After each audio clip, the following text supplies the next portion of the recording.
Let's talk about wall balls, all 246 of them, at least for some people.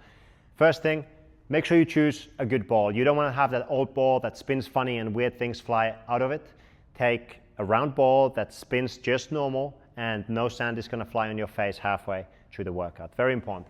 Now, the distance from the wall is going to be about arm distance away. It gives you that nice arc, and the stance is going to be a regular squat stance. Don't play around with changing your stance today. It's a lot of repetitions. There's few little things you could do, but just use what you know. Now, when it comes to the start, you want to start with that bicep curl under. Instead of standing all the way tall, you just want to sneak under the ball for that first repetition.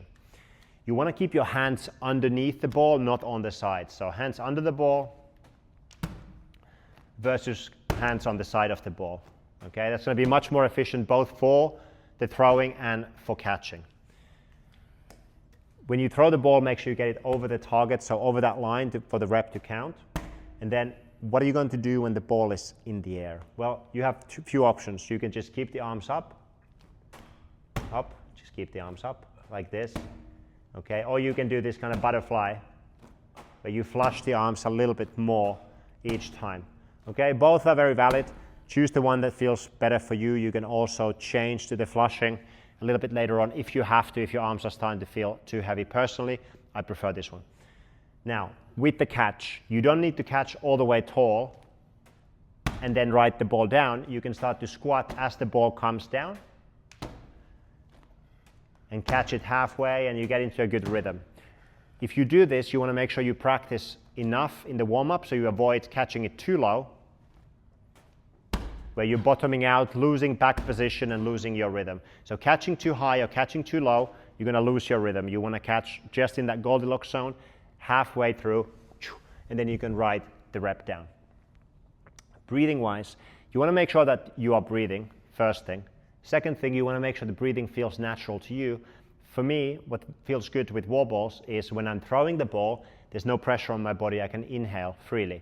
When I catch the ball, the pressure from the ball and that movement is going to help me exhale at the bottom of the movement. So I like that rhythm. Make sure that whatever you do for your breathing, that you feel comfortable with it. Make sure that your breathing matches the effort. So you don't want to hyperventilate at the beginning, but later on in the workout, as those CO2 levels will rise as you exercise, you want to have a bigger and bigger exhale. You want to be more and more conscious of it. Make sure you remember to breathe, make sure it's natural, and make sure it's appropriate to the effort that you're going through. And then finally, breaks. You're going to take breaks in this workout. That's just the reality of it for majority of people. Make sure you have a ritual for what you're going to do when you take a break. The ball drops down, step back, 5 seconds on the clock, step in and go. Ball down, 3 breaths, go. Or ball falls down, walk back to a line that you drew, that's a good distance, turn around, come back, and then it's time to go. Have a friend to shout at you. Have something that's going to keep you at task, especially later in the workout, because those breaks are going to get longer and longer and longer without you even realizing it. Yes, you want those breaks, but do you need them? Just make sure you have something in place that's going to keep you on task.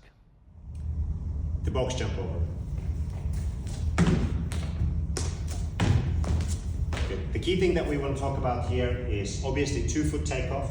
The feet don't land exactly at the same time, and the second foot lands on the edge of the box, so you can easily slide down, making sure you get that step down for the rep to count. Good. The other thing we want to talk about is the orientation in regards to the box. The more sideways you are, the faster your cycle time can be. The more you're facing the box, the slower it's going to be. So you might need to use this also strategically as you get more fatigued, that you might need to face the box a little bit more. So let's show about halfway version. Okay, and then facing. And you can see that naturally the cycle rate is going to be affected by that position.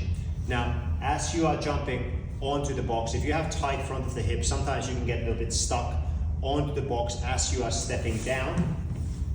And to address that, we're going to see some things in the warm-up to open up that hip. You just want to be conscious if that might be you. You might need to play around with the orientation in regards to the box to find an angle where it feels more natural for you to step down. Let's take a look at the box step overs.